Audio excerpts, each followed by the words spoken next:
Fellow citizens, pardon me. Allow me to ask, why am I called upon to speak here today? What have I or those I represent to do with your national independence?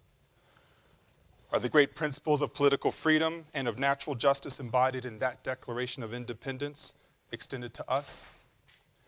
And am I therefore called upon to bring our humble offering to the national altar and to confess the benefits and express devout gratitude for the blessings resulting from your independence to us? Would to God, both for your sakes and ours, that an affirmative answer could be truthfully returned to these questions.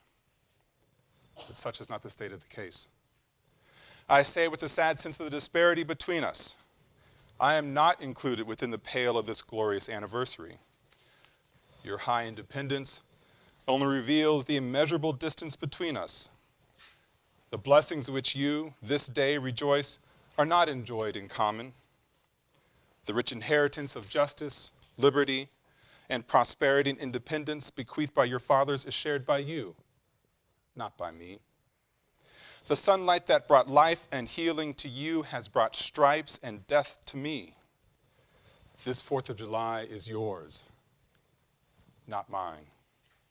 You may rejoice, I must mourn. To drag a man in fetters into the grand illuminated temple of liberty and call upon him to join you in joyous anthems is inhuman mockery and sacrilegious irony. Do you mean, citizens, to mock me by asking me to speak today? What to the American slave is the 4th of July?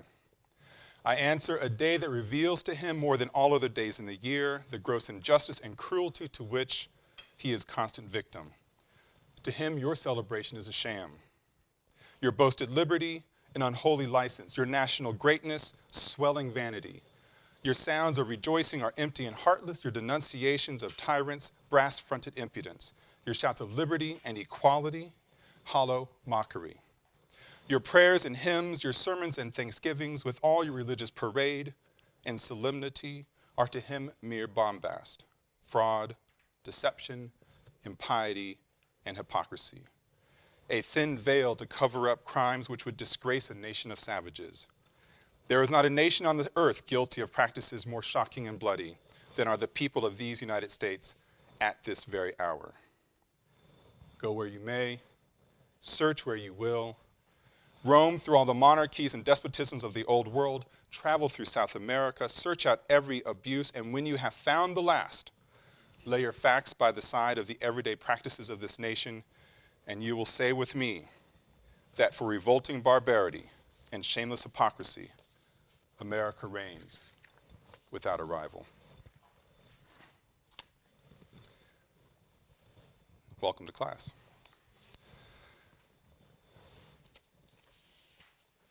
Many of you will have recognized Frederick Douglass's speech, delivered in Rochester, New York, to abolitionist friends on July 5th, 1852.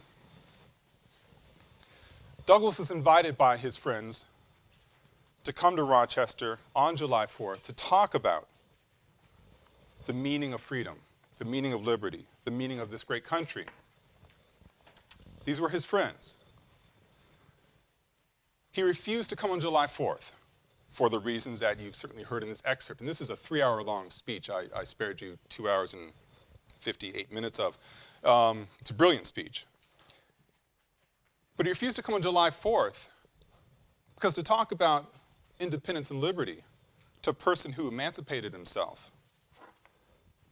was unkind at best, certainly blind. But he did come, and he came on July 5th, the next day, and offered and presented, which was one of the great speeches in American letters. Now, this course is about the African-American experience after emancipation, from emancipation to the present. Today, however, I'm going to lay the foundation for the course by discussing events prior to the emancipatory moment. This class is about post-emancipation, the post-emancipation African-American experience. It is about American history, and I hope that point is frankly very obvious, but one never quite understands or can anticipate all these things. It is about American history fundamentally. At its core, the course is about citizenship. Most important keyword for the entire class. The course is about citizenship. How one becomes a citizen, what one does to preserve that citizenship. At its core, then, the class asks the question, what does it mean to be American?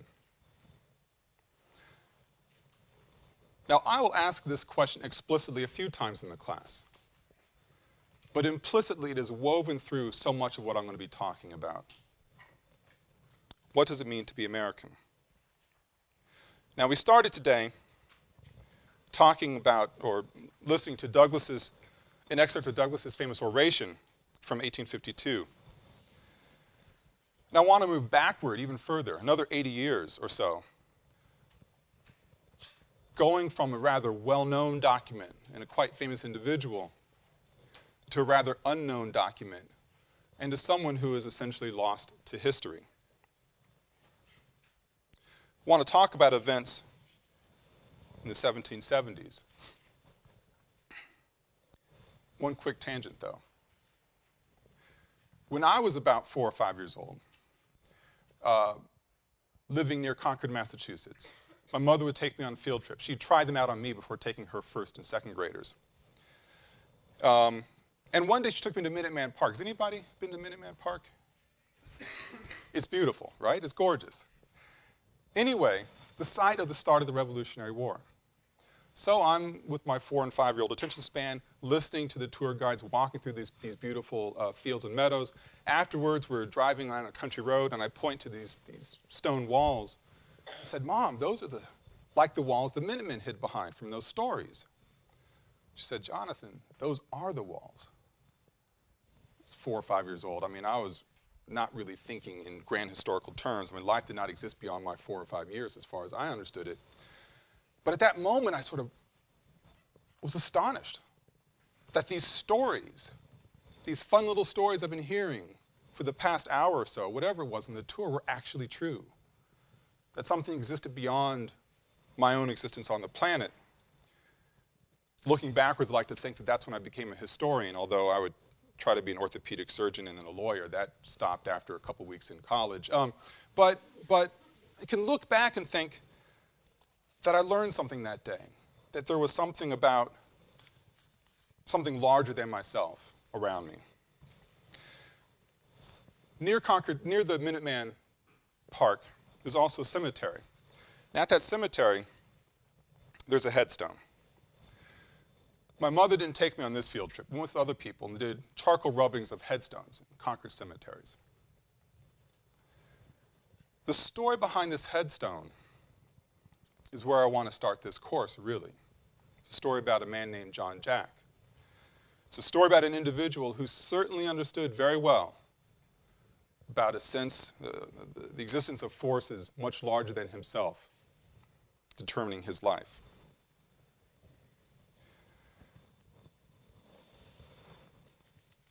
The epitaph reads, God wills us free, man wills us slave.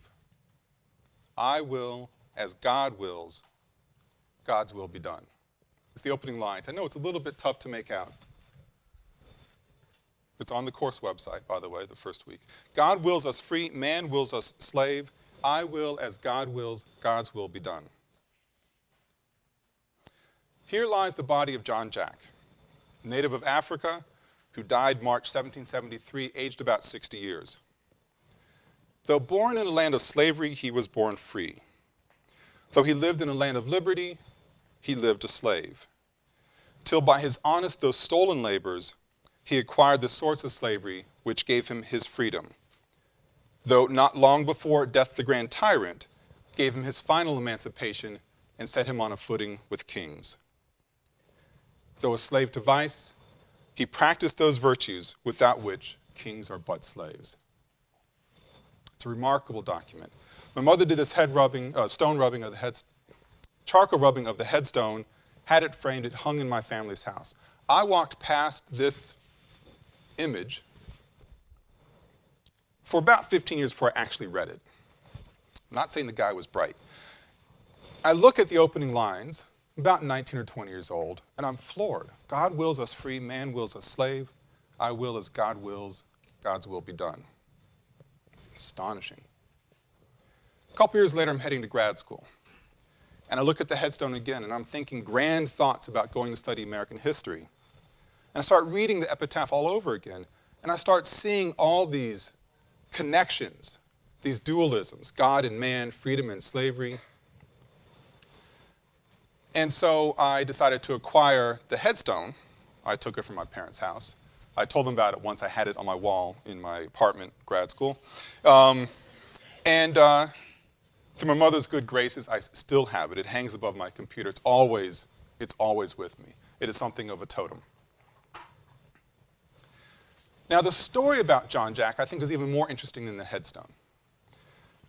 So we know that John Jack, certainly not his birth name, a black African, born in the continent somewhere in Africa, a continent with thousands of years' history of slavery, still present today, of course. He survives the Middle Passage. He comes to, and he's born and free in Africa, was enslaved somehow. He comes over to what will become the United States. It's not quite the United States. John Jack would never see the United States. He comes to colonial New England. Now, this point's just important on its surface. I mean, we're going to hear a lot about the South in this class. If you think geographically about so many of the freedom struggles, the post-emancipation African-American experience, they are Southern stories. But don't let yourself be fooled. Slavery was alive and well in New England, and a lot of the freedom struggles that have happened since emancipation certainly happened up in New England as well. And anyway, John Jack winds up in Concord, Massachusetts. He has, as the saying would have been at the time, a kind master who teaches him a trade. He's a cobbler, works on shoes, and allows him to keep a little bit of every shoe he cobbles. The amount of money is immaterial. It wouldn't have been much. Over time, through his stolen labors, his honest though stolen labors, as the epitaph says, he acquired the source of slavery. He raised enough money to buy himself. He secured his own emancipation through his hard work. He acquires some land on the edge of town, a subsistence farm, nothing much more than that. And then we discover that he drinks himself to death. Between the time of his emancipation, his self-emancipation, and his death, he tries to become a citizen of Concord. He couldn't do it. He was male. It's an important criterion. He checked that one off. He owned property. Those are usually the two most important criteria. But because he had been enslaved, he couldn't become a citizen. Let's think of the moment. We're on the cusp of the Revolutionary War. In Concord, Massachusetts, the start of the Revolutionary War. You have the citizens of Concord, the white male property owners in Concord, complaining to the British Crown about being treated as slaves. This is literally their language, that they were being treated as slaves, and this wasn't right. Somehow, these people questing for freedom ignored those people they owned. The black African slaves in their midst were blind. I mean, they were blind to their existence, apparently. John Jack, though, understood the situation. He saw what was happening all around him. He couldn't help but. And who knows why he became an alcoholic, but that might be a good reason. Anyway, he's drinking himself to death and knows it. And he hires an attorney to put his affairs in order. It's his attorney who crafts the epitaph here. This is where the story gets even more interesting, I think. The person John Jack hires to put his affairs in order is a British sympathizer, a Tory. John Jack got it.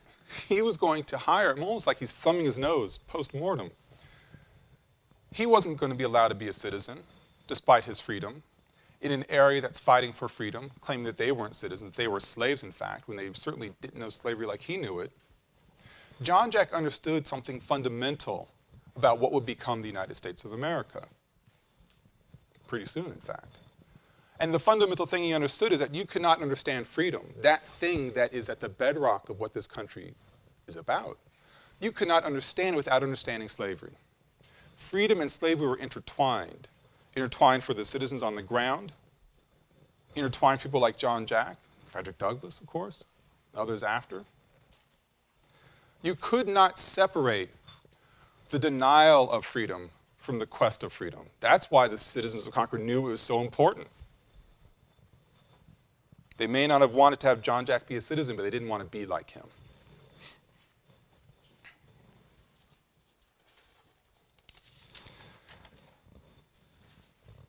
"200 years later, after John Jack's attorney produces this epitaph, not quite 200 years, let's say 180 or so, Ralph Ellison, one of the great writers in the American past, identifies much of the same phenomenon that John Jack must have identified and that John Jack's attorney certainly understood. And he wrote this brilliant passage. I'll probably use it again later on in the course. Ellison wrote, "Southern whites cannot talk, walk, sing, conceive of laws or justice, think of sex, love, the family, or freedom without responding to the presence of Negroes." They're intertwined, linked fate, as it were. Now, this course is going to spend a fair amount of time examining this phenomenon, the linkage between freedom, not so much freedom and slavery, but citizenship and the denial of citizenship.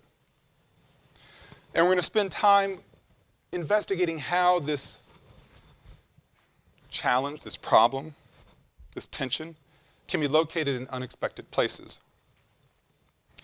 We'll turn to primary sources of all types in order to examine this story. One place is a great example is just in currency. Stuff you're carrying, well, we don't carry much in terms of dollars and change anymore. It's on credit cards, I suppose, or debit cards. But back in the day, a few years ago, when we all carried cash, the story of a nation's myth is embodied on its currencies. These are two examples of Confederate scrip. I wish I could make them bigger. They're actually JPEG screen captures, so they really aren't, they pixelate pretty quickly. But you can see on these dollar bills stories that were important to the Confederate States of America. $1 bill and a $10 bill. And the stories that are important are here. Going back one image, I can use my mouse here, then down here. Oop. What you see is labor and white womanhood. And the labor you see is a slave. And I know it doesn't show up very clearly in this JPEG, but the labor is happy. The slave carrying the cotton is smiling.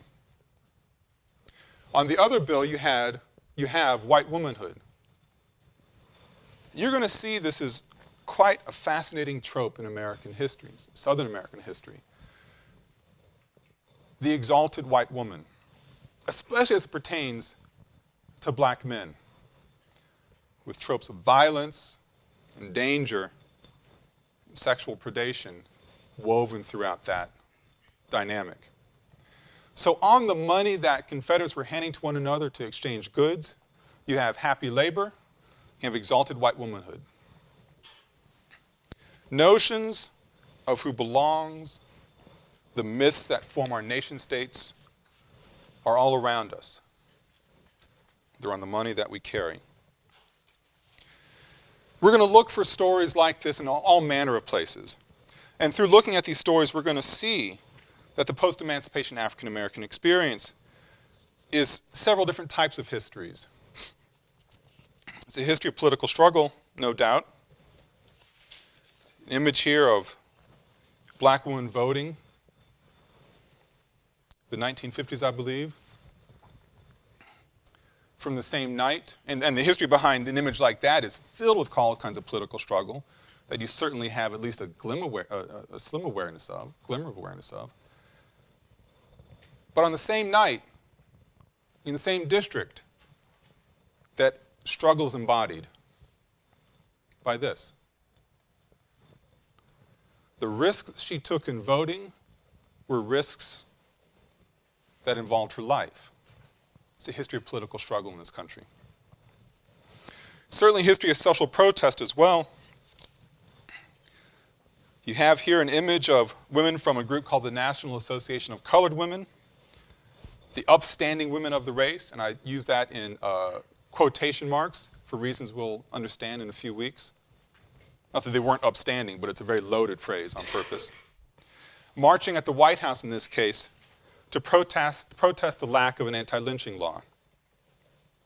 Protect life and liberty, they're exclaiming. It's a history of social struggle. It's a history, certainly, of social control. There are some images that don't need much in the way of narration. I will point out, though, I don't know the history of the image, but if you look closely, you'll see Spanish language up here in the archways. I think this actually happens in Laredo, Texas, this Klan rally.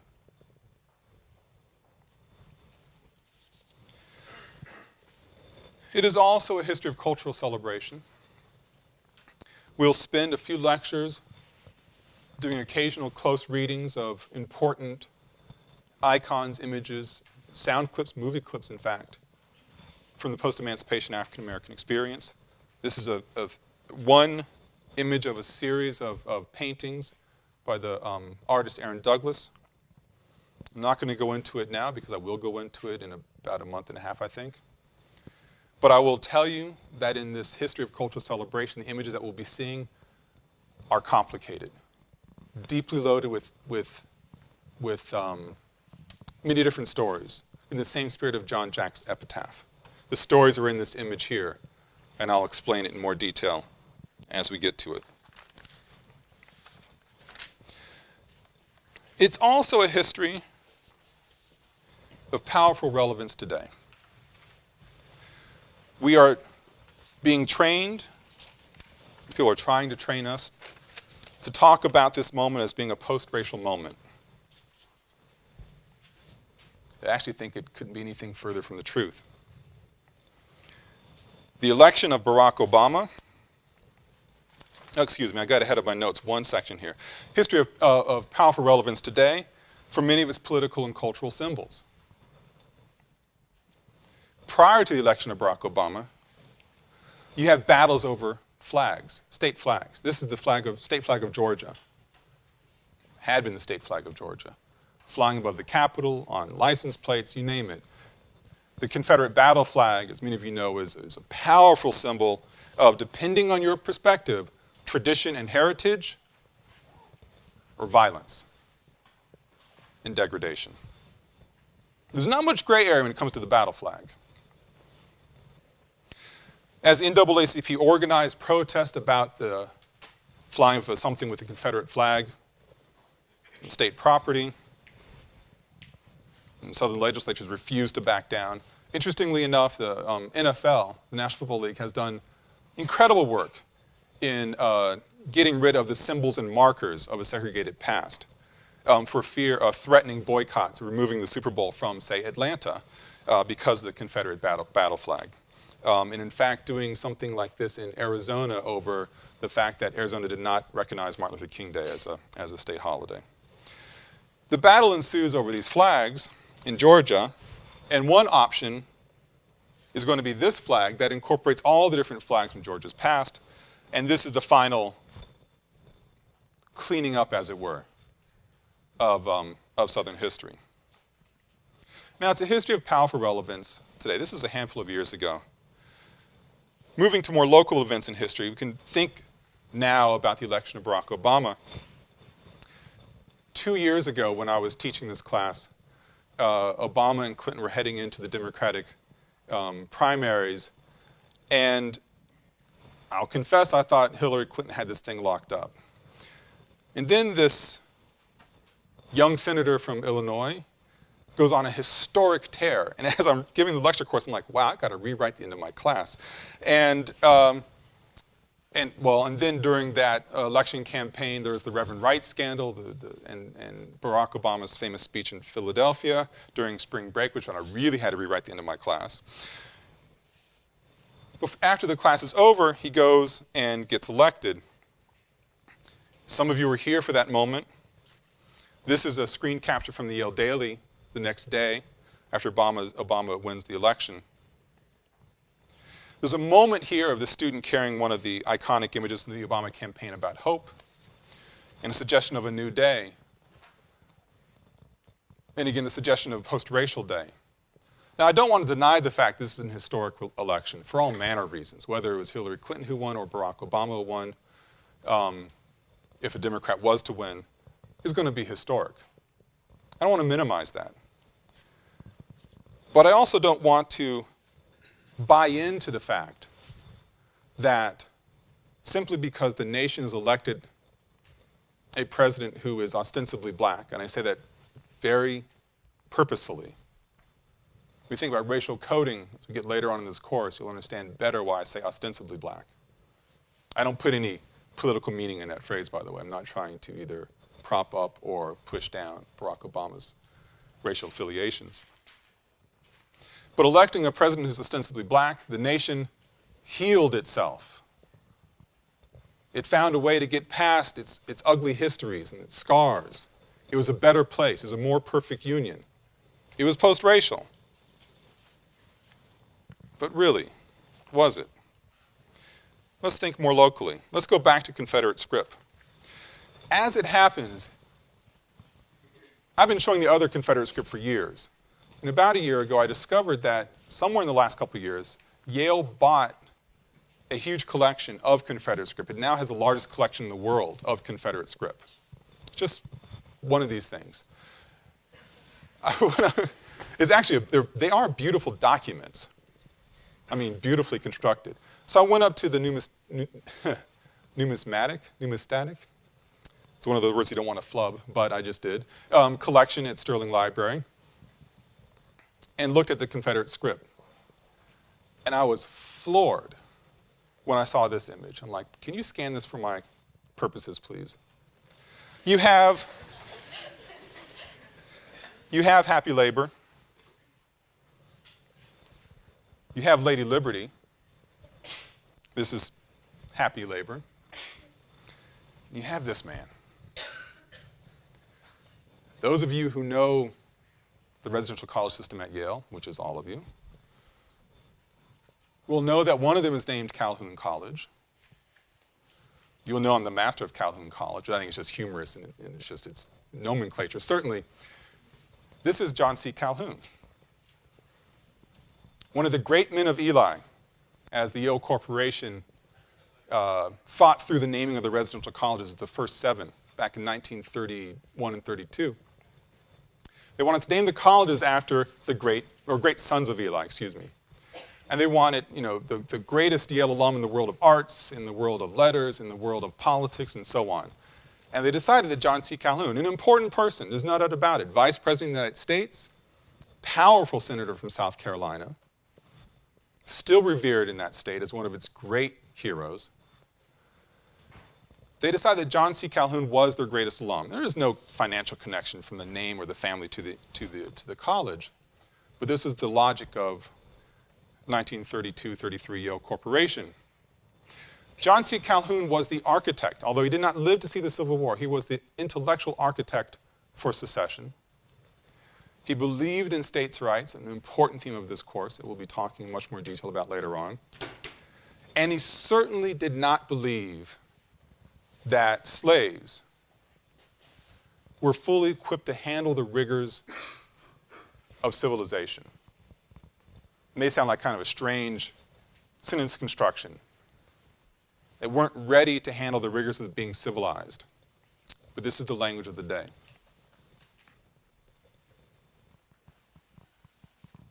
I wonder as I look up in the master's house living room, or in my office, or in the courtyard, and there's images of Calhoun all over the dang place in the college. I have to wonder what he thinks. History's rather humorous sometimes, and the ironies can be rather beautiful. But the phenomenon of thinking about race or not thinking about race, not talking about race, is with us today. It is all around us. Now, thinking about Confederate scrip from quite some time ago, we aren't carrying that around in our pockets after all. How's that a reminder of today? Thinking about a decision that some people made in 1933, that's not today's thinking. How is this with us today? Thinking about race is with us today in the astonishing ways that people make their decisions and maintain their blindnesses. 2 years ago, the freshman class at Yale, some of you might be in this room who were in that decision process. I'm going to call you out. Decided to have for their freshman ball the theme called Gone with the Wind. Was that last year? Last year.